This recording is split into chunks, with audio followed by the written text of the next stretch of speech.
हाँ तो दोस्तों, आईटी स्टॉक्स लगातार क्यों गिर रहे हैं उसके बारे में हम इस वीडियो में बात करेंगे और जानेंगे कि अब आपको आईटी स्टॉक के अंदर इन्वेस्ट करना चाहिए या नहीं। चलिए शुरू करते हैं।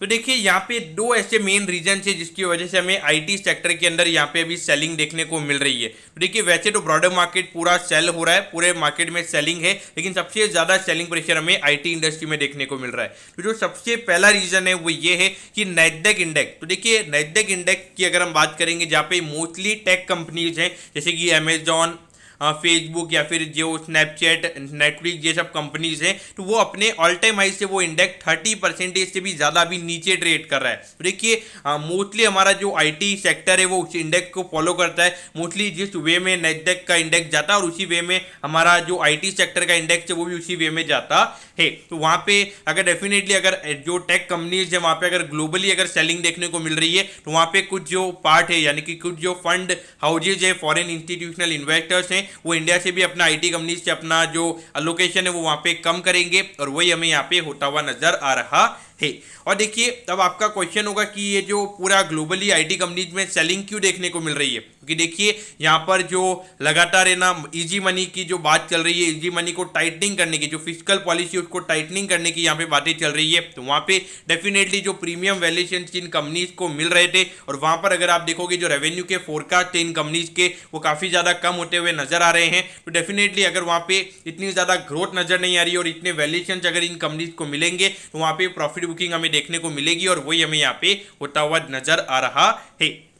उसके अलावा अगर हम सेकंड पॉइंट की अगर हम बात करेंगे तो वो ये है कि लगातार अगर हम देखेंगे जो ग्लोबल ब्रोकरेज हाउसेज हैं तो उनकी नेगेटिव रिपोर्ट यहाँ पे आईटी इंडस्ट्री पे आ रही है। तो देखिए, अगर नेगेटिव रिपोर्ट अगर इनकी तरफ से आएगी तो वहाँ पे जो जितने भी फॉरेन इंस्टीट्यूशनल इन्वेस्टर जो इन ब्रोकरेज हाउसेज को फॉलो करते हैं तो उनकी तरफ से वहाँ पे सेलिंग प्रेशर हमें देखने को मिल सकता है और वही हमें यहाँ पे होता हुआ नजर आ रहा है।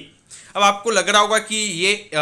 ऐसा क्या हो गया है अचानक से कि इनके जो रेवेन्यू के फोरकास्ट थे वो यहाँ पे कम हो रहे हैं और उसके अलावा अगर हम देखेंगे तो ग्रोथ यहाँ पे नहीं देखने को मिलेगी। और यहाँ पे एज ए शेयर होल्डर आपने क्या करना चाहिए, देखिए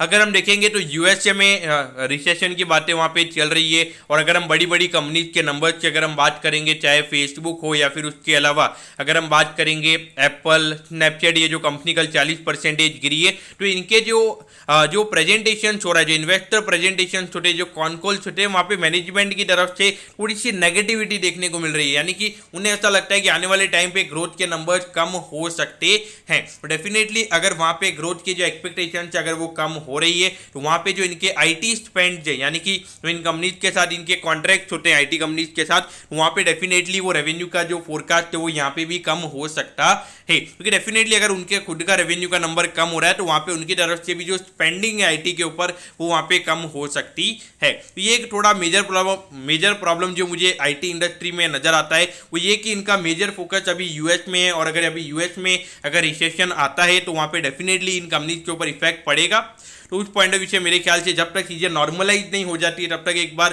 थोड़ा क्लियर पिक्चर नजर नहीं आ जाता है, तब तक मेरे ख्याल से व्यू लेना यहाँ पे सही नहीं रहेगा। लेकिन आपने यहाँ पे क्या करना चाहिए अगर आप यहाँ पे शेयर होल्डर हैं तो देखिए, मेरे ख्याल से अगर आप शेयर होल्डर हैं, मुझे longer horizon point of view से कुछ नजर नहीं आता है, मतलब कुछ प्रॉब्लम्स नजर नहीं आती है, लेकिन मुझे ऐसा लगता है कि 1 से 2 क्वार्टर्स यहाँ पे प्रॉब्लम्स रह सकते हैं, क्योंकि अगर रिसेशन की बातें चल रही है तो वहाँ पे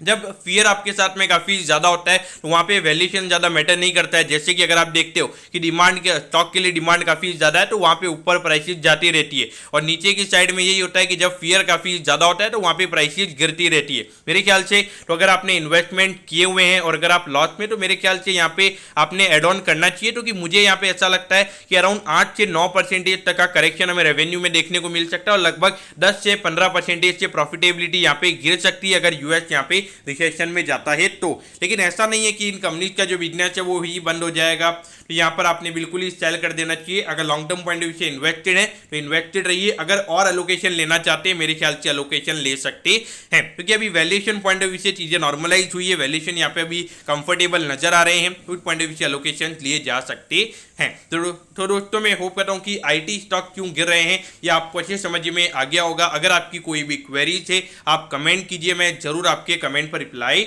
करूंगा। ओके दोस्तों, thank you, have a nice day.